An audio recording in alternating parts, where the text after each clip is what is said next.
스님에게 3배의 예를 올리겠습니다.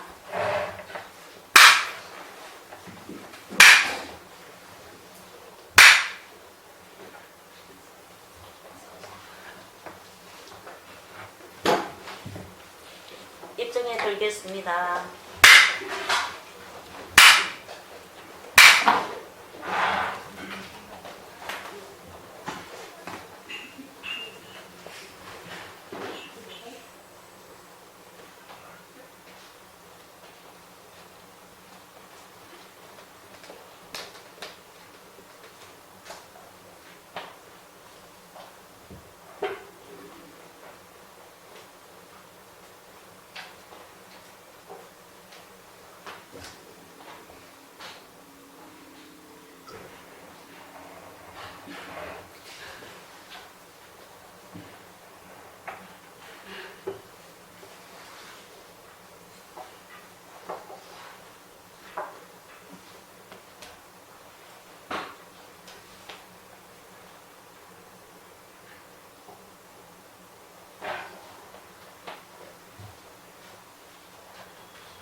자, 기경계합시다. 생일날도 않고 소멸날도 않고 허무도 아니고 영혼도 아니고 오는 것도 아니고 가는 것도 아니고 다른 것도 아니고 같은 것도 아닌 영기법을 가르치신 분, 완전한 깨달음을 얻으신 부처님들 가운데 가장 훌륭한 설법자인 당신께 경의를 표합니다.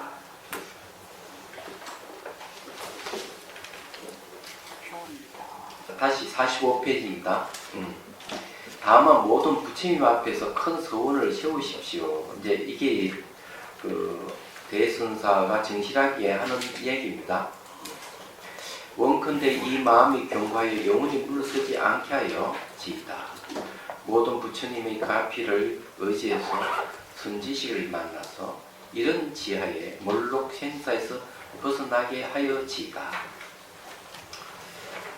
세상의 바르고 평등한 보리를 깨달아 정덕하여 지이다. 부처님의 예명을 이어서 모든 부처님의 막대한 은혜를 받게 하여 지이다 라고 하십시오. 만약 이와 같이 오려일에 한다면 깨닫지 못할 이치가 없을 것입니다. 자, 여기서 왜 소원을 세우라고 했을까? 소원을 세우는 것은 다짐하는 거예요. 자기 마음을 굳게 다짐하는 게 이제 중요한데, 소원을 세우게 되면은 이 소원을 세우는 순간 소원을 세운 마음이 저장이 돼요. 그래서 자기가 수행을 하지 않거나 엄한 짓을 하게 되면은 마음에 저장되어 있던 이 소원의 힘이 마음을 경각시켜줍니다. 자신을 모르게. 어떨 때는 꿈에서 이 소원을 세우는 게 나타나기도 하고 그렇습니다. 그래서 이 소원을 세우는 게 참 중요해요. 소원 내용이 뭐냐는 게 이제 중요한데, 첫 번째 이 수행하는데 물러나지 않게 해달라는 것, 두 번째 선지식 꼭 만나게 해달라는 것. 네. 그래서 이런 죄 바로 깨닫게 해달라는 거죠. 선지식을 만나가지고. 그 다음에 이제 최상의 평등한 깨달음을 얻게 해달라는 것 얘기하자면, 네 번째는 부처님 해명을 이어서 부처님 막대한 은혜를 갖게 해달라는 것. 이 네 가지입니다. 이 네 가지 이 안에 들어가 있어요. 그래서 정진이 물러서지 않는 것 중요하죠. 그 다음에 그런 의지가 있어야 되고, 두 번째는 그걸 선지식을 잘 만나야 돼요. 선지식을 만나야 바른 길을 쭉 갈 수가 있는 건데, 여기서 이 얘기가 그런 얘기입니다. 그렇죠. 자, 그래서 생사에서 벗어나게 해달라. 이 생사에 벗어나게 될 때는 초지경지 정도가 생사에 벗어나요. 그 다음에 이제 평등한 깨달음과 깨달음과 완전한 부처의 완벽한 구경각을 얘기를 합니다. 부처님이 해명을 잇는다는 말은 또 재밌어요. 해명이라고 하는 지혜의 목숨이잖아요. 우리 몸의 목숨은 음식으로 지탱하지만 지혜는 그 지혜의 목숨이라고 하는 것은 음식물로 지탱하는 게 아니고 지혜에 의해서 생명이 지탱되는 걸 이야기합니다. 그래서 해명이라고 얘기했어요. 지혜의 내용이 바로 진리를 얘기하죠. 그래서 이 부처님 은혜를 갖게 하여지이다. 왜 부처님 은혜가 얘기를 하고 있느냐? 부처님에게 우리는 어떤 은혜를 베풀었느냐? 이게 아주 중요해요.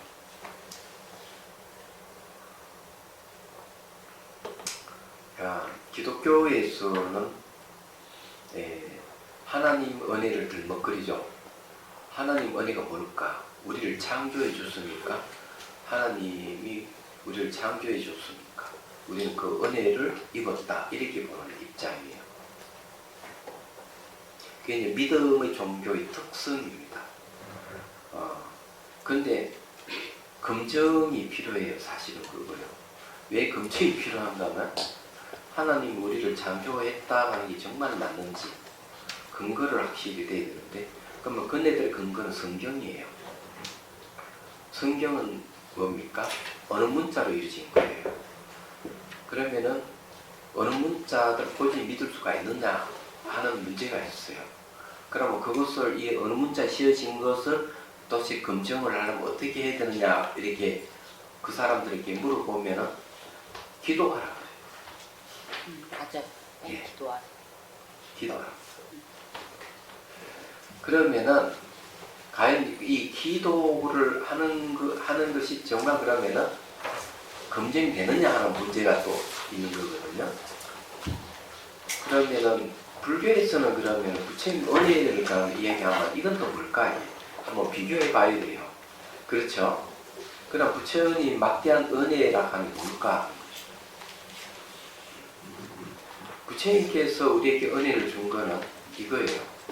삶과 죽음의 괴로움에서 벗어나게 주는 거예요. 네, 삶과 죽음의 괴로움 벗어나는데, 그러면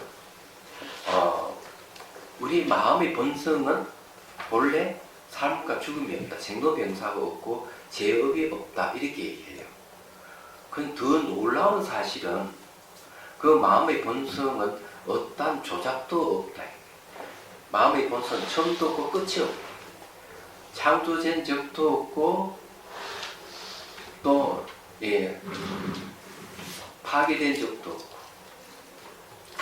본래 불생불멸 생긴 적도 없고 사라진 적도 없고 이걸 알게 준 은혜가 있는 거죠. 얘기하자면 그러면은 이거 검증하는 방법이 있느냐 이러면은 첫 번째 역시 이 부처님 당신이 그렇게 말씀하셨으니까 우리가 생로병사 본래 없다고 하셔도 정말 맞는지 기도하는 게 있겠죠. 불교에서 기도가 등장합니다. 그런데 여기는 플러스 알파가 되어 있어요. 기도 말고 다른 방법이 없어요. 수행하는 거예요. 수행해서 직접 내가 그 부처님 가르침대로 수행을 해서 체험하는 거죠. 체험을 해보니까 정말 우리 마음의 본성은 생로병사 없고 죄업이 없고 이 세계 우주라 하는 것도 전부 다 마음의 표현이 지나지 않는구나. 마음이 바로 창조주구나. 이렇게. 그래 만일 기독교에서도 명상이 정말 있다고 한다면 하나님이 만들었다는 이 가르침이 그 하나님이 내 마음이었구나. 이렇게 되어버릴 가능성이 있어요. 명상을 하게 돼요. 그래서 명상을 그쪽에서 일부의 천주교에서나 또는 개신교에서 못하게 막는 데가 있어요. 하지 말아요. 그런 거. 그래도 시대의 조례에 따라서 교회나 성당에서 명상을 가르치기도 해요. 그건 상당히 위험하죠. 그 왜 위험하냐면 한 번은 청년 스님이 그런 얘기를 하던 달람산에 갔더니만 이 청년 스님이 대건 신약 대학생이었거든요. 근데 어디 출가를 했어요. 근데 제가 이제 인도 달람산에 1년 동안 청년 스님 밥 해주는 거 먹고 살았어요. 정확한 1년 안 되지만은 1년은 하는 게 좋겠죠. 그러면 거기에 보면은 되게 이제 자기 그 옛날에 신학생의 동창생들 있잖아요. 찾아옵니다. 찾아오고 이러는데 한 번은 그런 얘기를 해요. 그 신부들이 수행을 하다가 맹상을 하다가 깨달음을 얻어서 자기 소리를 한다는 거죠. 그래서 화형을 많이 당했대, 역사적으로. 붙잡혀가지고. 그럼 명상을 자기 소리 하기 때문에 그 자기 소리라 하는 것이 이 성경에서 얘기하는 것처럼 다른 얘기를 하게 됩니까? 그래서 그게 한두 명이 아니지, 역사적으로 보면. 그래서 이제 저도 그런 생각을 하게 돼. 명상을 하게 돼. 명상이 자기 내면을 들여다보는 것이지 자기 마음을 본성을 들여다보는 것이기 때문에 본성을 들여다보면은 거기에는 처음과 끝이 없음을 알게 되는. 그냥 창조와 종말이라 하는 게 없다는 거지. 마음의 본성. 근데 마음의 본성은 이 연속체예요. 연속체이기 때문에 전찰나가 사라지면 다 후찰나 생기고 후찰나의 마음이 사라지면 다시 후찰 마음이 생기고 후찰 마음이 다 전찰로 사라지면 또 후찰로 마음이 생기고 이러면 계속 이어져 가는 거죠. 그걸 변해가며 이어가기 때문에 있을 이유가 아니고 변하면서 이어져가기 때문에 없을 무가 아니에요. 이렇게 되는 마음의 본성이 그렇단 말이에요. 근데 거기서 이제 다시 과거신 불가독, 현재신 불가독, 미래신 불가독에서 딱 들다 보면은 금강삼昧경론에서 얘기했던 마음의 본성을 공격해서 거기에는 생로병사가 없는 거예요. 말들 조작이 없고 본래 그들의 모습, 본연의 마음이야. 말들 그런 걸 발견하게 되면은 그거는 실제 내가 수행해서 체험한 것이기 때문에 이것은 벌써 말과 생각을 떠나는 거죠.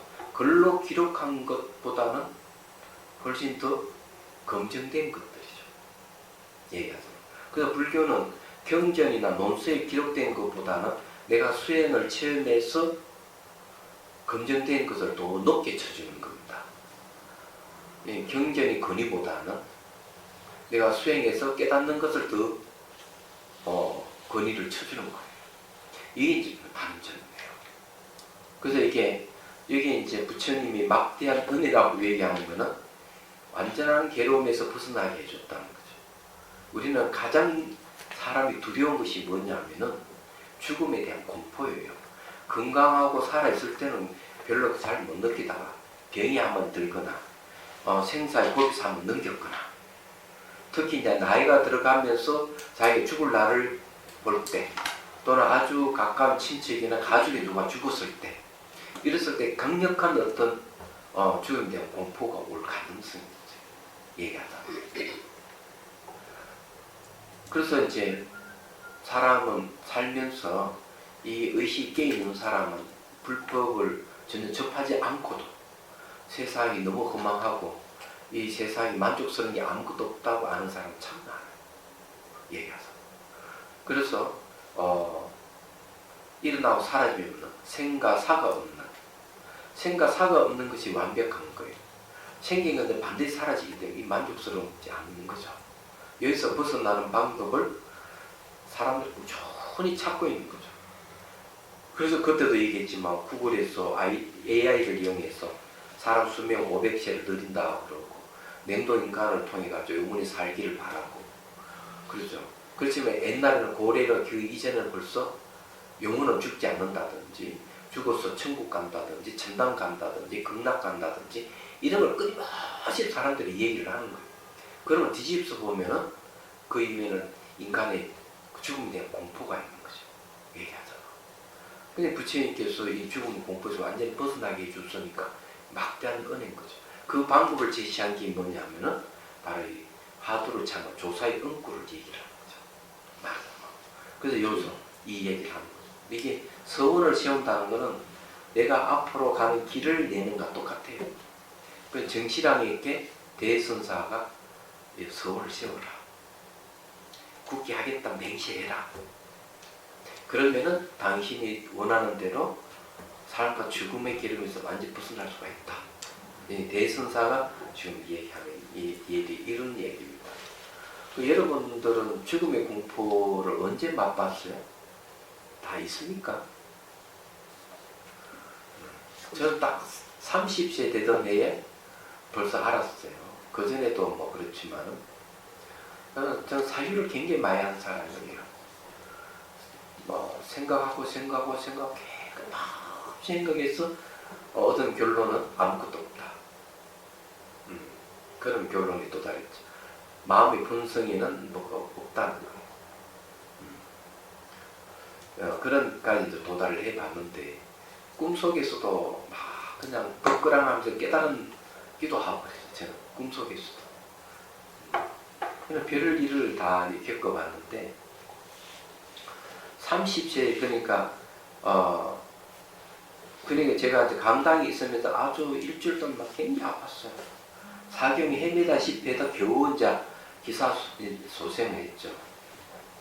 그러고는 이제 지금 나이 내가 20대에서 뭐하고 30대에서 뭐하고 40대, 50대, 60대 이렇게 하니까 뭐 60대 가니까 그럼 내가 살 날이 얼마 안 남았네 하는 생각을 딱 하게 됐어요. 그때가 한 30세쯤 됐을 때 생각. 그때 딱 보니까 내가 내 30대에 30년 살면 60대. 그러면은 이 죽음이 가까웠구나. 그래서 제 전략은 새로 수정했습니다. 그리고 오래 사는 게 안 좋겠느냐. 120세까지 살자. 그래 내가 하고 싶은 거 다 하지 않을까. 이런 생각을 엉뚱한 생각을 하게 됐습니다. 500세까지 살면 더 좋겠지만 안 될 것 같고. 그런데 이제 마음은 급하고 그래서 뭘 할 때 열심히 뭐 책을 쓰고 뭐 이렇게 계획을 하고 열심히 하지만은 마음은 급하고 손은 따라주지 않고 그런 거죠. 그러다가 세월이 지나서 이때쯤 오니까 그냥 이제 글이 나와요. 나오고 네가 내로 가르치면서 같이 명상하고 이렇게 하다 보니까 막 아이디어가 막 생기 어떻게 해야 된다 하는 게 나오고 이러는 거예요. 좀 주체할 수 없을 정도로. 근데 시간이 없네요. 근데 시간이 많이 남았는데 안 되는데 이거는 참 딜레마에 빠졌습니다. 근데 어쨌든요, 봅시다. 자, 강설 한번 보죠. 무비스님 어떻게 얘기했는지. 세상에서 비록 작은 일을 계획하여도 그 일을 성공하죠 하는 사람은 반드시 원을 세우고 그 원을 부처님께 고하고 시작한다. 하물며 생사를 소탈해 큰 깨달음을 이루고 부처님의 해명을 이어가려는 사람이라면 당연히 서원을 바라야 합니다. 이 일은 비단 정신왕에게만 해당하는 것이 아니다. 모든 참선 납자들 한결같이 이어갔던 서원을 부처님 전에 굳게 세우고 참선을 해야 합니다. 실제로 자비수관을 하시는 분 중에는 꼭 서원을 세우고 하시는 분이 계시더라고요. 수임 일기에 보면은 앞에 먼저 서원을 다 얘기하고 수행이 들어가고 이런 분들은 확실히 수행 체험이 다르긴 달라요. 자, 불교 일부에 끼친 수많은 영향 가운데 내 일과 내 생을 위해서 꿈을 꾸게 하고 서원을 세워서 언제나 희망을 잃지 않고 살게 하는 점이 가장 훌륭한 이생후생활. 이건 진짜 맞는 일이에요. 제가 왜 이걸 긍정하는가 하면요, 항상 이 생에서만 생을 얘기하는 게 아니고 다음 생까지 생각을 합니다. 얘기하자면. 그래서 뭘 얘기한다 하면 지금 전생을 알고자 하면 내가 일생에 지금 살고 있는 모습을 보라. 내 생에 내가 어떻게 할 것이 내 생을 살려고 그러면은 지금 하고 있는 일을 보면은 다음 생이 보인다. 네, 이렇게 얘기를 하고 있죠. 그러면은 타 종교는 그게 없습니다. 왜 없는가 하면은 딱 예를 들어가 기독교 같은 경우는 딱 죽으면은 딱 두 갈래 길밖에 없어요. 지옥이냐 천국이냐 이거밖에 없어요. 근데 불교에서는 그 지옥도 있고 천국도 있는데 거기서 끝나는 게 아니다. 이게 천국이 궁극이 아니다고 보는 입장이에요. 인간은 지옥과 천국만 있는 게 아니고 축생으로도 태어날 수도 있고 귀신으로도 태어날 수도 있고 아수라도 있어요. 다시 인간으로 태어날 수도 있다 하는 걸 또 얘기할 뿐만 아니라 천국이 궁극이 아니고 지옥이 끝이 아니다. 또 언제든 지옥에도 벗어날 수 있고 천국에서 떨어질 수도 있다. 이렇게 얘기해요. 왜는 생명은 순환적인 것이지. 순환적인 것이다. 그래서 돌고 돈다. 순환하는 것. 그걸 윤회라는 말을 표현하는 거죠. 얘기하자면. 그러면 사람은 내 이 생에서 내가 살았던 걸 생각해 보면은 후회만급하고 이래 살아서는 안 되겠다 이러면은 다음 생을 준비를 하는 게 중요하다는 거죠. 제가 미얀마에서 전생을 기억하는 스님하고 대화해서 현업 스님이 통역해서 대화할 때 그때 가장 기억이 남는 얘기 스님께서는 왜 출가하셨습니까? 이랬을 때 전생에 악업을 제가 너무 많이 지었습니다. 악업을 너무 많이 지었기 때문에 그 기억이 너무 생생하기 때문에 제가 이 생에 와서 제가 출가를 결심하게 됐습니다. 이렇게 얘기했어요. 그게 가장 기억에 남는 얘기.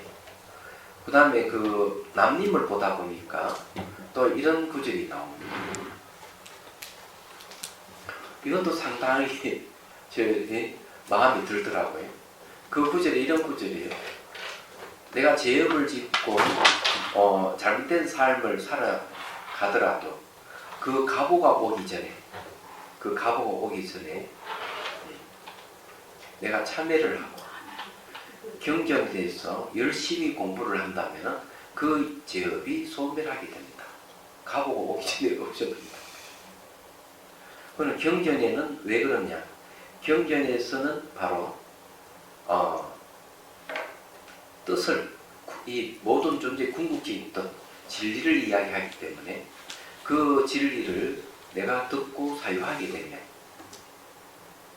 잘못된 견해라든지 이런 것이 소멸한다는 거죠. 그러면 결국 번뇌도 없어지고 자기가 지었던 지옥도 없어진다는 거죠. 얘기하잖아. 그래서 상당히 중요한 얘기입니다. 제가 그럼 여러분들은 그냥 지금 현재 이 본문을 듣고 지혜가 생기기만 하더라도 여러분 뭔가 마음이 가벼워질 수밖에 없는 거예요. 그 얘기도 한다. 그런데 이제 그것이 이제 다음 생을 결정. 그래서 뭘 얘기하는가 하면 부처님 법을 공부하는 사람들은 삼박도에 떨어지지 않는다 하는 말이 확실히 맞다 하는 걸 알게 됩니다. 삼박도는 지옥, 축생, 악이에요. 지옥과 동물의 세계와 요즘 말 귀신의 세계가 떨어진다는 거죠. 그래서 상당히 긍정을 했습니다. 이게 이제 이 무비 스님께서 얘기하는 그 얘기. 희망을 잃지 않는다 이거죠. 내 생을 위해서 꿈을 꾸게 하고 서울을 지어서 완전 희망을 잃지 않고 살게 하는 게 가장 훌륭한 일이라고 생각합니다. 맞다고 생각합니다. 중국 꿈이라는 중국몽이라고 하는 거 여러분 아시죠? 중국은 전체주의거든요. 중국이라는 나라가 전체주의인데 그네들이 꿈이 뭐냐면요.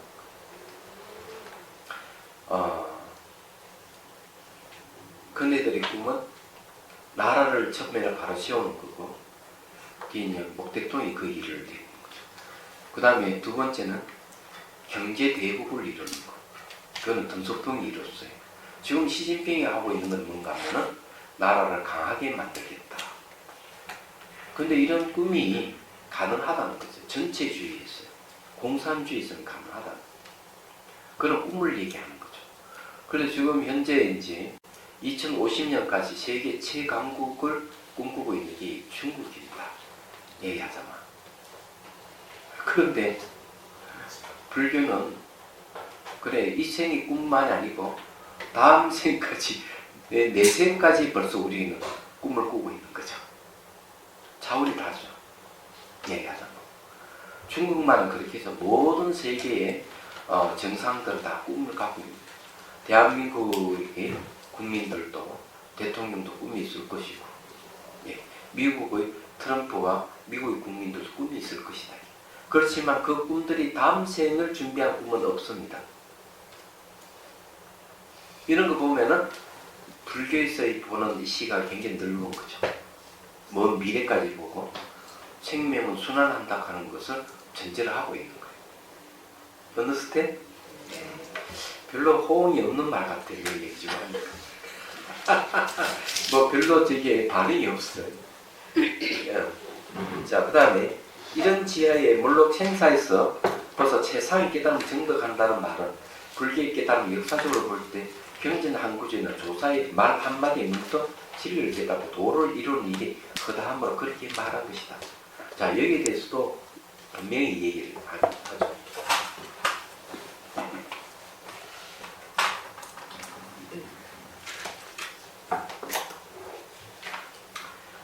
이제 이 수행을 얘기하면은 첫 번째는 사마타 수행하고 이빠사나로 가는 길. 자, 사마타는 이게 이제 요즘 말로 하면은 집중 명상이에요. 이빠사나는 이런 분석 명상이에요. 여기 위익하는 건 위하는 분별하다. 파사는 본다. 내가 분석해서 분별해서 본다는 것이죠. 그래서 이 분석이 사마타는 한 대상에 집중하게 돼요. 집중 명상이에요.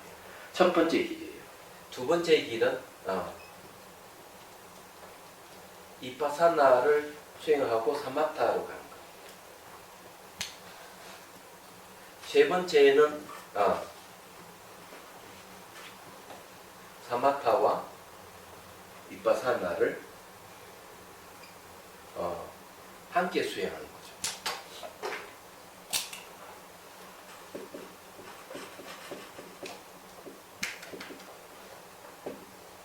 그럼 요걸 이제 함께 수행하는 걸 갖다 지, 관, 쌍수라고 합니다. 쌍수. 지의 그 사마타, 관은 이빠사나, 쌍수 같이 닦는다. 이게 초기경전에 나오는 이야기예요. 그런데 이런 과정, 이것이 이런 세 가지 방법이 있는데 이것 말고 네 번째 방법이 있다. 네 번째 방법은 본문 듣고 즉각 깨닫는 거죠. 본문 듣고 즉각 깨닫는 네 번째 방법이 있어요. 이게 초기 경전에 보면은 부처님께서 본문을 이제 하면 바로 깨닫는 이들이 생기, 알아는 되는 이들이 많아요. 어떤 이는 눈동병 걸린 어느 남자가 있는데 아침에 보니까 사람들이 많이 모여있으니까 비집고 들어갔다. 들어가 앉아서 본문을 들었어요. 그래서 바로 그냥 아라한까지는 안 가도 수다봉까지 갔는가 듣고 그 부처님 본문이 듣고 깨달아 바로 얻는 거예요. 그럼 부처님 당시 부처님 본문도 깨닫는 이들은 무수히 많은데 그러면 조사 스님들도 역시 똑같아요. 한마디 탁 던지서 바로 깨닫는 제자들이 많은 거예요. 즉각 깨닫는 방법이죠. 법문을 듣고 법문이라 하는 법은 이 법문이 뭐냐면 어느 문자잖아요. 어느 문자죠. 어느 문자를 읽었는데 다른 말은 엉구잖아. 부처님 엉구를 깨닫는 이들 많지만 조사의 엉구를 듣고 깨닫는 일이 많은 거예요.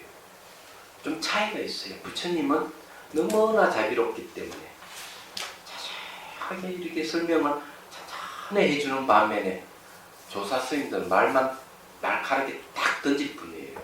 그래서 이걸 성가기감에서는 이렇게 비유 부처님 같지만 대화가 할 때는 이렇게 둥글잖아요. 조사에 같지만 할줄과 같다. 이해가 되죠? 직설주알이에요. 이거 차이점, 공통점은 엉구를 통해서 그럼 엉구에 뭐가 있느냐? 이 엉구에 바로 뜻이 있는 거죠. 뜻이라고 하는 것은 모든 저희 궁극적인 뜻, 그 이제 요즘 말하는 진리입니다.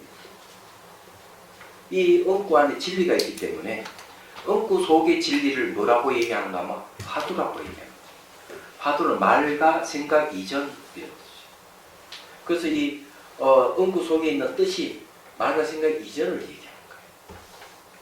말하자면.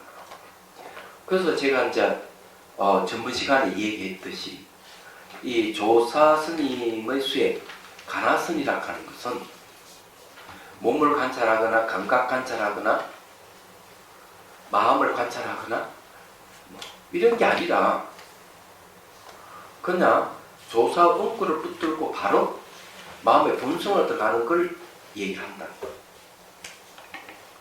희한한 일이죠. 그래서 이런 방법이 부처님께서 바로 이 법문을 해서 바로 깨닫는 사람이 있듯이 조사 스님들도 이런 방법, 선사들이 이런 방법을 사용한다는 거죠. 근데 엉구를 들어서 바로 깨닫는 이가 있으면 좋은데 그렇지 못한 사람들이 참 많거든요. 그래서 그 정형화되어서 나온 게 1700공안.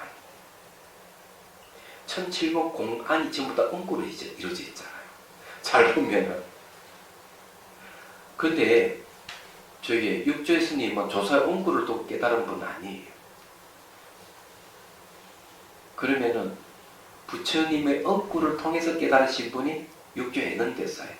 그럼 부처님 엉구가 뭔지 알아요? 억무소주 이생기심입니다. 거기서 비롯되는 거예요. 그래서 이 조사선은 진짜 특이한 거예요. 알고 보면은. 그런데 해양선사는 육조스님 그랬죠. 어느 물건에 이렇게 왔는가? 그 말 한마디 깨달아야 되는데 못 깨닫고 8년이 지나고 난 뒤에 한 물건이라도 맞지 않습니다. 하서 인간을 봤는데 보시 8년 걸렸다. 그 사이에. 제가 왜 이 얘기를 하는가 하면은 조사선이 해가지고 도노법이, 조사선은 도노법인데 즉각 깨닫는 법을 제시하고 마음의 본성을 보아서 성품을 보아 부처를 이루는 직진신 견성거라의 조사선인데 어째서 바로 마음을 보아서 성품을 보아 깨닫지 못하는가 하는 거죠. 얘기하자면. 그래서 몸을 관찰하고 감각을 관찰해서 8년 동안 열심히 수행해서 깨달은 이나 조사 엉구를 붙들고 실험해서 8년 만에 깨달은 이나 깨닫는 기간은 똑같은 거야. 알고 보면. 그런데 그런 차이가 없어요. 많이 얘기를 하자면. 그런데도 불구하고 왜 조사선을 최고로 쳐줄까? 이렇게 얘기를 하면은 이 방법이 마음의 본성으로 바로 들어가는 방법을 제시를 하고 몸을 관찰하고 감각 관찰하고 마음으로 들어가는 이거는 단계 밟아가는 것이다. 이렇게 보는 거예요. 이런 데 차이점을 두고 있는 거죠. 그렇지만 감히 말하건대 너무 그런 걸 따져서 얘기하면 이거는 잘나고 못나는 것을 따진 것 뿐이에요. 사람 근기에 각각 다르기 때문에 그건 인정해야 되는 거야. 그래서 여기서 이제 얘기하는 게 이 조사의 말 한마디 문득 진리를 깨닫고 도를 이룬다는 말이 바로 이런 이유가 되겠습니다. 자, 여기에 또 한 가지 우리가 짚고 넘어가야 할 일이 있죠. 이건 안 들으신 분은 한 번 더 얘기를 하겠습니다. 도를 이룬다.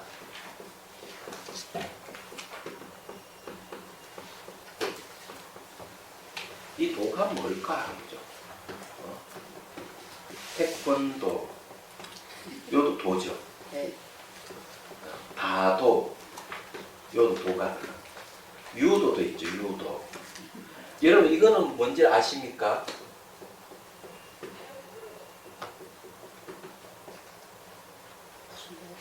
화도. 화도는 뭔지 모르시죠? 그리고 여러분보다 내가 하나 더 아는 게 있네요. 이 화도를 제가 언제 알았는가 하면 중학교 때 알았어요. 도서관에 가가지고 책을 빌려보는데 너무 재밌어서 밤새도록 읽었어요. 일본 무협지였어. 그래서 그때 일본 무협지 흠뻑 빠져가지고 그 다음 중국 무협지 흠뻑 빠져있는데 일본 무협지 보니까 화도에 대해서 나옵니다. 화도가 뭔가 꽃꽂이입니다. 꽃꽂이. 유도는 아시겠죠. 금도도 아시죠. 예, 제가 좀 자랑질 좀 했습니다. 이 도가 뭐냐 하면은 도락하는 것은 수단 방법을 얘기합니다. 그래서 태권도 이러면 주먹 쓰고 발 쓰는 방법, 다독하는 차 마시는 방법, 유도하면 업어치기 하는 방법, 화독하는 것은 이거 꽃꽂이 하는 방법. 그럼 도를 이루다 하는 말은 뭔가? 이거는 수단 방법을 만족했다는 얘기죠. 만족했다 하는 것은 완전한 깨달음을 이뤘다 이런 소리예요. 결국 이 도를 이뤘다는 말 그런 뜻입니다.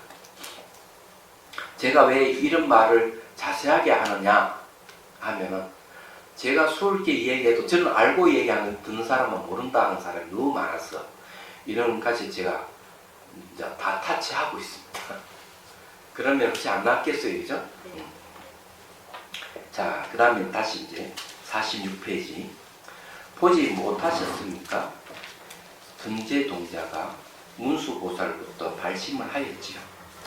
그러고 나서 점차 남쪽을 와서 110성을 지나서 53명의 선지식을 참여하였습니다. 그리고 마지막에 미륵보살이 손가락을 한번 퉁기는 잠깐 사이에 그동안 여러 선지식에게서 얻은 법문을 몽땅 잊어버렸습니다. 그리고 미륵보살이 가르침 의지해서 다시 또 문수보살을 칭견하려고 생각하고 있었습니다. 이때 문수보살이 그것을 아시고 멀리서 오른정손을 쭉 펴서 116선을 지나서 선제동자의 이마를 어루만지면서 이렇게 말씀하셨습니다. 훌륭하고 훌륭하여라 선남자여. 만약 그대가 믿음과 떠나 있었다면 마음은 용렬하게 근심하고 후회했을 것이고 공덕을 짓는 실천행도 갖추지 못했을 것입니다. 그리고 정근에서 물러나 한 가지 선행을 하는데 머물러 작은 공덕을 짓는 데서 곧 만족하였을 것입니다. 자, 이게 왜 53선지식이 왜 들었느냐면 정신을 보고 대선사 당신 환경 닿죠? 환경 선제동자가 53선지식을 찾아서 도를 구하는 일 당신 알지 않느냐? 그런 마음을 당신 가져야 됩니다. 여기서 얘기하고자 하는 말입니다. 도를 구한다 하는 것은 그렇게 힘을 내야 된다는 것을 얘기를 하고 있습니다. 자, 여기에 이제 미륵보살의 마지막에 만났다 했는데 미륵보살 얘기를 하죠. 거기에 이렇게 나와 있습니다. 선제동자가 미륵보살을 만나서 보살님, 저 누가께 한번 들어가고 싶습니다. 누가가 뭐냐면은 바로 미륵보살이 지은 누가이에요. 그래, 들어가라. 허락해줘요. 그럼 문을 열고 탁 들어갔는데 어떤 일이 벌어지느냐 하면은 삼천대천석에 쫙 나타나는 누가 아니었어. 들어갈 때는 눈 한눈에 들어오는 누가이지만 누가 안으로 들어가는 누가 크기가 어마어마하게 큰 거예요. 그것의 삼천대천색이 펼쳐지는데 삼천대천색이라고 얘기하는 거는 계산상으로 보면 태양계가 10억 개의 태양계가 삼천대천색입니다. 얼마큼 장엄하겠어요. 장대하죠. 그 장대한 모습을 보고 입을 딱 벌리고 근데 그 다음에 미륵보살이 일대기가 펼치면서 삼천대천세에서 중생을 구제하는 모습을 보여주는 거예요. 거기서 깨달음을 얻습니다. 미륵보살이 탁 등장해요. 손가락 한번 탁 튕기는 사이 딱 하는 소리. 이제 그만 보라. 싹 사라져. 근데 선제동자가 묻습니다. 이런 현상들이 어디서 와서 어디로 들어갔습니까? 하고 묻는 거죠. 본래 원래 근본 자리에서 근본 자리로 들어간 것이다 하고 얘기를 합니다. 근본 자리고 미륵보살이 누구예요? 미륵보살은 도솔천 내운궁에서 지금 일생 보초의 자리에 앉아있죠. 한 생 지나고 나면 다음에 이제 부처의 지위에 오를 뿐이에요. 그건 지금도 도술천에서 늘 이 법문을 하시고 있는데 그 무창이라는 원사가 산매에 들어가지고 산매에 들어서 도술천에 올라갔어. 미륵보살이 법문을 듣고 내려와서 쫙 기록한 게 유가사실은 100권 유식사상이 거기서 비롯된 거예요. 제가 말하고자 하는 건 뭔가 미륵보살이 설파하는 핵심이 뭐냐면 모든 건 오직 마음뿐이고 다른 경계가 없다. 보이 들리는 이 세계는 전부 다 마음이 현상이 지나지 않는다. 이 얘기. 근본에서 와서 근본에 들어갔다고 얘기하는 거는 모든 현상들이 마음에서 나와 마음에 들어갔다. 이 원각경 보안보살장 이야기가 똑같다. 모든 건 삼남마서 먼 우주 모든 게 원각에 나왔다가 다시 원각으로 들어간다. 그래서 항상 생기고 사라지고 생기고 사라지는 그 중심에 원각이 있다. 그게 우리 마음의 본성이 그게 있다 하고 원각경에서 얘기를 하고 있는 거예요. 그건 여기서 좀 내용이 그런 내용이 들어가 있어요. 그런데 여기서 이야기하는 건 뭐냐면은 그 이전에 만났던 모든 선지식 가르침이 미륵보살의 손 한번 탁 튕기는 사이에 다 사라졌다. 그건 뭘 이야기하겠어요? 미륵보살을 만나서 앞에 선지식들의 깨달음보다 더 높은 단계의 깨달음을 성취했다는 얘기. 그렇게 뒤에 다 잊어버렸다는 말 하는 겁니다. 여기서. 문수보살을 만나고자 처음 출발이 문수보살이었는데 그것도 문수보살이죠. 문수는 지혜의 보살입니다. 이게 머리를 만져주죠. 손이 쫙 길어져가지고 만져주죠. 저도 여러분 머리를 만질 수 있어요. 마음의 손으로. 근데 감히 그렇게 하면 안 되겠죠. 허락도 없이 잘못하면 큰일 납니다. 그래서 이제 여기는 실제 손이 길어져갔다. 선제동자 이마를 만져주는 거죠. 여기서 얘기하는 건 참 너가 만일 서원을 세우고 좀 마지막 완전한 깨달음을 얻고자 하지 않았다면 작은 공덕을 짓는 데 그쳤을 것이다 하고 얘기합니다. 공덕이라고 하는 말은 선행, 착한 행을 했을 때 그걸 공덕이라고 해요.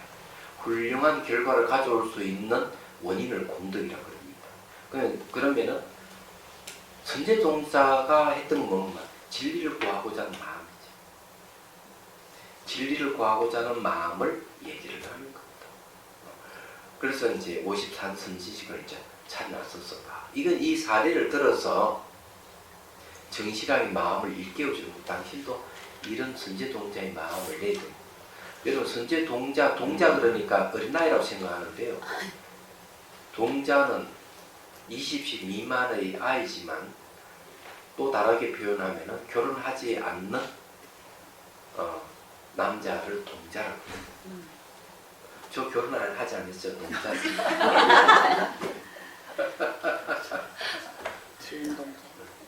예, 이해가 되시죠? 무슨 말인지. 근데 얄보면 안 됩니다. 네.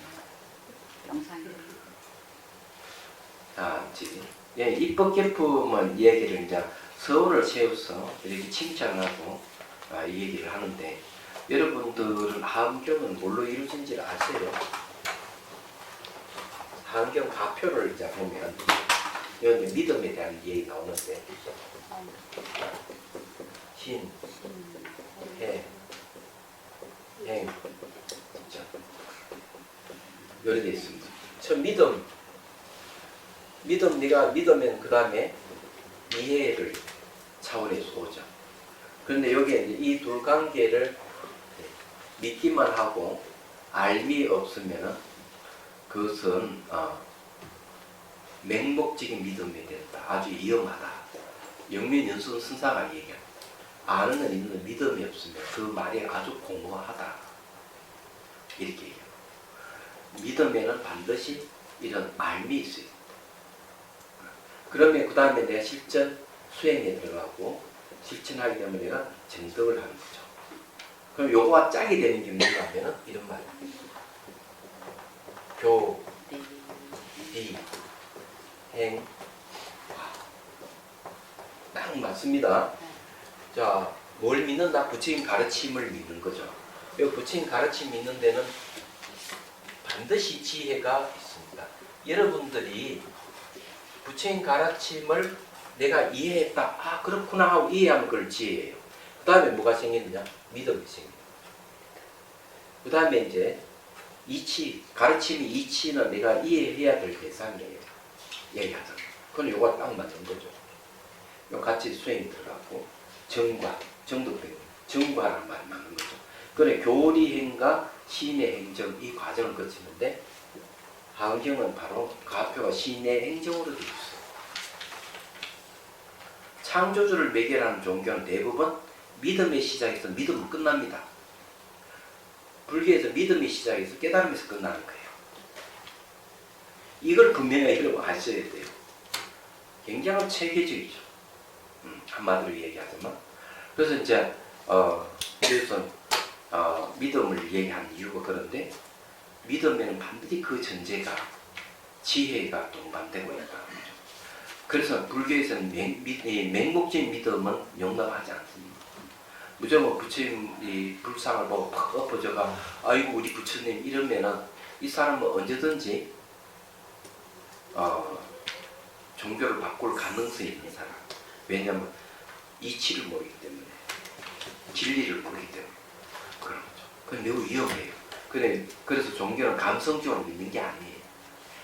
감성적인과 이성적인 같이 작용을 해야 돼요. 얘기하자면 그게 아주 중요해요. 근데 불교를 믿는 사람은 게으른 사람은 좀 곤란하지 않을까, 좀 부진해야 되지 않을까 이런 생각도 좀 해요. 얘기하자면. 그럼 왜 그런 얘기를 하는가 하면 자비선사 곧 뒷전 옆에 그 갤러리가 있는데 지금은 그 갤러리 주인이 바뀌었습니다. 다른 사람이 살지만 그 부부가 그 갤러리를 운영하는데 길을 가다가 만났어요. 절이 있으니까 만났어요. 그런데 이 두 부부가 공통적으로 하는 얘기가 이런 얘기예요. 기독교는 쉬운데 불교는 너무 어렵습니다. 그래서 우리는 기독교 믿습니다. 이렇게 상당히 충격적인 얘기. 그래 뭐 묻지도 않는데 그 얘기를 하더라고요. 네. 그런데 이제 그게 이제 불교에도 쉬운 종교가 있다는 것을 그분들 좀 몰랐지 않느냐. 알았으면 그런 얘기를 하지 않는데 가장 쉬운 종교가 천인교잖아요. 도덕성을 지키고 남에게 잘 베푸는 것 이것만 열심히 하면은 천상에 태어난다. 기독교 교리와 똑같습니다. 그걸 천인교라고 하는 거죠. 그럼 어쨌든 그렇다는 걸 이제 말씀드리니까 명상을 할까 말까?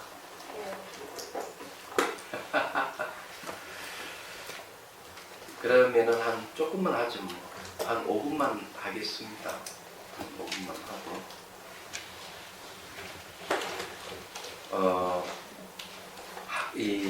23일 날 한강을 걷다 해야 되거든요. 그래서 그 한강을 걷다 이제 10시부터 이제 출발을 하는데 제가 제일 앞장서서 갑니다.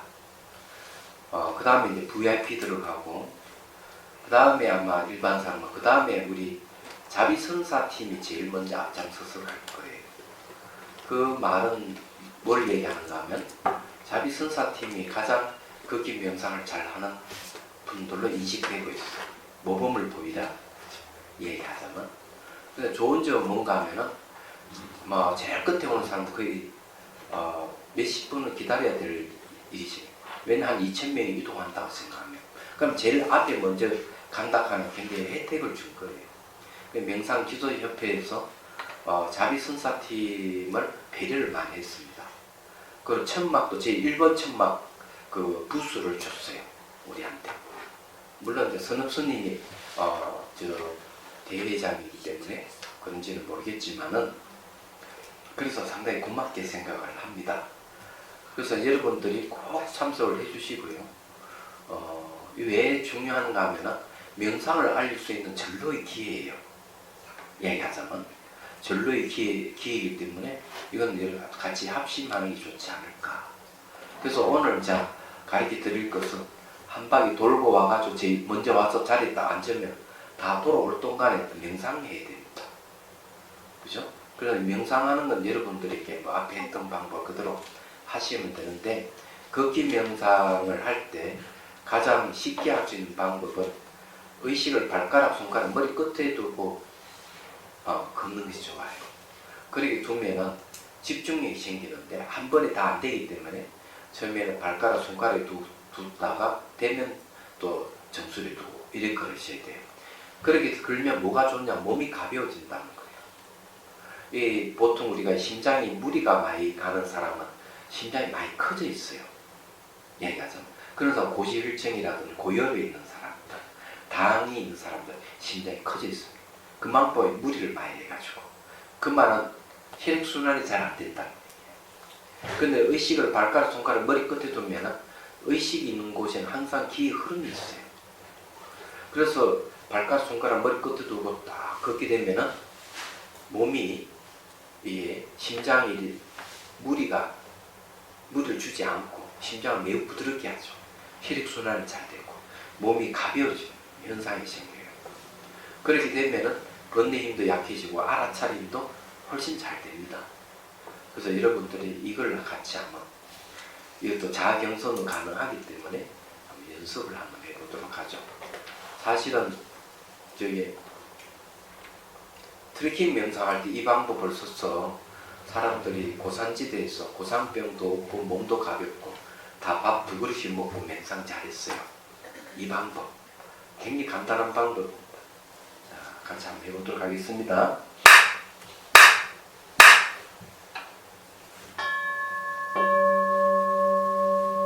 자, 숨을 들이쉬고 내쉬고 어깨 힘을 빼고, 자, 척추를 고쳐 세우고 시선을 곳곳이 잠시 둡니다.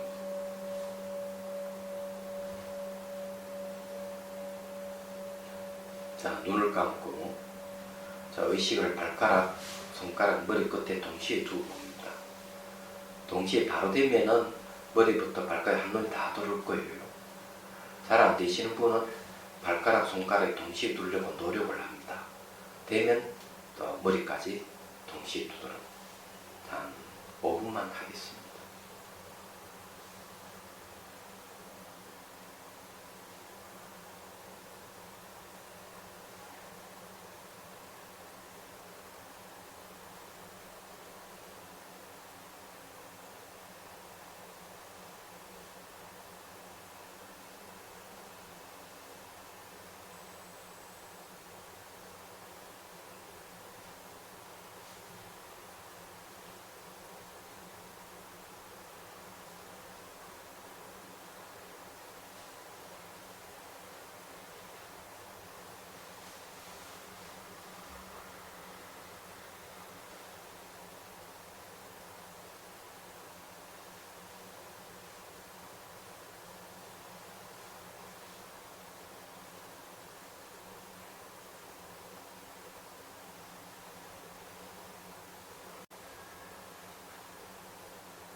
가르쳐준 대로 잘 하면 나중에 익숙해지면 이제 머리, 발끝, 한눈에 다 돌아요.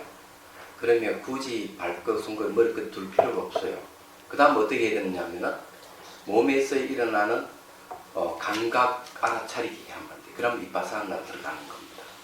그 이빠사나 수행하기 전에 이런 방법을 사용해서 한눈에 도도록 하면은 그 다음 수행하기 매우 쉬워져요. 또 의식 공간이 넓어진 상태이기 때문에 스트레스가 줄어들고 불안감도 줄어들고 아주 좋아요. 근데 이거는 이제 수행하기 전에 하는 방법이에요. 근데 처음부터 탁 앉아가 머리부터 발까지 다 도는 사람에게는 굳이 이거 할 필요가 없어요. 이 방법은. 무슨 말 이해가 되시죠? 그 하나의 그 방법입니다. 그래서 이제 요번에 걷기 명상할 때 걸어갈 때도 이걸 사용할 거예요. 뿐만 아니라 사람은 걸어가다가 또 망상이 생기죠. 그러면 이렇게 해야 돼요. 지나온 과거의 나는 돌아오지 않았어. 미래의 나는 오지 않았어. 현재 걷고 있는 나. 이것이 진실한 나다.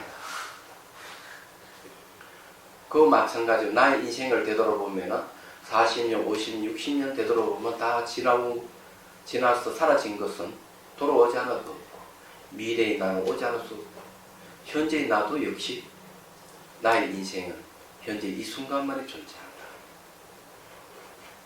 이렇게 인식하면 현재 순간에 탁 깨어나죠. 그렇게 깨어난 상태에 다시 발가락, 손가락, 머리끝 동시에 또 같이 걷는 거죠. 그렇게 되면 현재 순간에 깨어있는 상태에 지속이 되면 기쁨이 생겨요. 행복감이 없고 얘기하잖아. 그래서 벌써 걸어가면서 수행 체험이 이루어지는 거예요. 그 이번에 그걸 할 거예요. 그래서 이게 4개 주제를 나눠서 합니다. 첫 번째 출발은 베푼다는 의미예요. 베푼다 하면 모든 걸 놓아버린다는 거. 내가 수행의 출발은 거다. 두 번째 알아차림. 알아차림은 평등을 얘기하는 거. 땅과 발의 관계, 바람이 나에게 불어오고 햇빛이 비치고 눈에 보이는 모든 것도 나와의 상호 관계 속, 이는 평등한 관계 속에 이루고 있고 이건 다 소통 관계라는 거죠. 이런 걸 이제 체크하는 거죠. 그러면서 그 중에서 발가락 손가락 머리끝에 두고 쭉 그렇게 되면 바람을 맞이하고 그 다음에 햇빛이 쬐이고 눈에 보이고 소리가 들리는 모든 것들, 이런 것들이 전부 다 관계 속에서 둘이 아닌 상태 속에 일체감을 이루면서 걸어갈 수가 있어요. 자, 세 번째는 바로 쉬는 겁니다. 쉬는 거는 평화예요. 그래서 이제 파란 깃발을 탁 들면 다 쉬기로 했어. 빨간 깃발을 탁 들면 다 쉬는 걸로. 쉴 때는 어떻게 해야 되느냐? 그냥 보고, 그냥 듣고, 그냥 느끼고, 그냥 알아차리기. 그래서 보이면 보이는 내버려 두고, 들리면 들리는 내버려 두고, 느끼면 내버려 두고, 하고자 하는 마음의 스위치를 끄는 거예요. 아무것도 하지 않고 가만히. 이게 쉬는 거예요. 이건 평화를 얘기합니다. 네 번째 마지막에는 바로 치유, 그리고 자비를 얘기합니다. 치유, 자비는 어떻게 이루어지느냐 하는 거죠. 그는 걸어가면서 이걸 하는 거예요. 걸어가면서 마음을 쉬는 걸 얘기합니다. 그래서 걸어가면서 마음을 쉬는 거 앞에 얘기했든지 지나간 나는 돌아오지 않았었고 미래의 나는 오지 않았어요. 현재 나도 머물지 않는다. 과거와 미래가 없어서 현재도 없는 것이다. 현재 걷고 있는 순간순간만이 존재합니다. 이렇게 인식해 가면은 바로 뭐가 되는가 하면은 언어에서 벗어나 생각에서 벗어나 그게 묵언입니다. 출발, 처음엔 출발이고 그 다음에 걸으면 알아차림이고 그 다음에 쉬는 거고 그 다음에 이제 치유인데 걸어가면서 치유하는 거. 이런 4가지예요. 그래서 걸어가는 이 출발은 베품, 알아차림은 평등, 쉬는 것은 평화, 걸어가면서 치유하는 것은 바로 자비예요. 얘기하잖아. 그래서 이거 4가지가 트렌드입니다. 그래서 이 걷기 명상의 핵심이에요. 얘기하잖아. 많이 참석해 주십시오. 예. 아셨죠? 아, 참. 그 오늘 강의 여기까지 마치겠습니다. 마치고 질문 받겠습니다. 오늘 제가 그 명상 한강을 걷다 예, 광고를 하다 보니까 제가 강의를 조금 적게 했습니다. 질문. 네. 그 감각 관찰은요, 변화를 관찰을 하는 거. 네. 감각 관찰을 처음에 할 때는 변화를 바로 못 봐요. 사실은. 그래서 감각을 볼 때 감각이 뭐 딱딱하다, 부드럽다, 뭐 이런 쪽으로 많이 사람들은 이렇게 보고 이러는데 감각의 변화를 보려면 자세하게 전자 힐링부터 보는 습관이 좀 필요해요. 그래서 쫙 보면은 처음에는 그 감각이 움직임이 없다가 나중에 조금 미세한 움직임 것들이 발견돼요. 그러면 이제 더 자신 있게 보기 시작하면 그때부터 이제 이 움직임이 명확하게 변화하는 걸 알게 돼요. 그러면 지나간 거는 돌아오지는 확인할 수 있고 미래는 오지 않는 걸 확인할 수 있고 현재 머물지 않는 걸 확인이 가능합니다. 예. 그래서 이거는 이제 훈련이 필요해요. 그래서 사람들이 참 안타까운 것은 수행을 하면서 현상만 보지 그 현상의 변화를 못 봅니다. 근데 그게 뭔가 하면 처음 이 수행할 때 변화를 보려는 훈련을 안 했기 때문에 그렇지 않나 이렇게 보고요. 또 다르게 보면 생활 습관이 너무 강하기 때문에 이 현상은 말과 생각이 결합될 수 있는 것들이에요. 그래서 모양이 있고 색깔이 있는 거거든요. 그래서 너무 그런데 익숙해 있다 보니까 변화를 못 보는 거예요. 그런 경향도 있다 하는 거. 그래서 자세히 관찰이 돼요. 예. 그렇게 하면 됩니다. 저 명상을 하면요, 그 손에 그런 그 모양 같은 거는 사라지고 이렇게 느낌만 있거든요. 약간 그럴 때 이제 느낌이 이제 어떻게 바뀌어가 느낌을 관찰하지. 묵직한 거는 그대로 변화가 없는 것 같이 느껴져요. 그건 잘 관찰하면 있어요. 묵직함도 변화가 있습니다. 강약이 있습니다. 그렇겠죠. 근데 묵직한 거는 이제 되게 허브 요소거든요. 허브 요소는 자아관념하고 관련이 있습니다. 맞아요. 그러다 그것이 나중에 가벼워지기 하죠. 그것도 허브 요소. 거칠을 또 부드러워지는 그 하는 것도 다 허브 요소예요. 허브 요소가 가장 많아요. 예.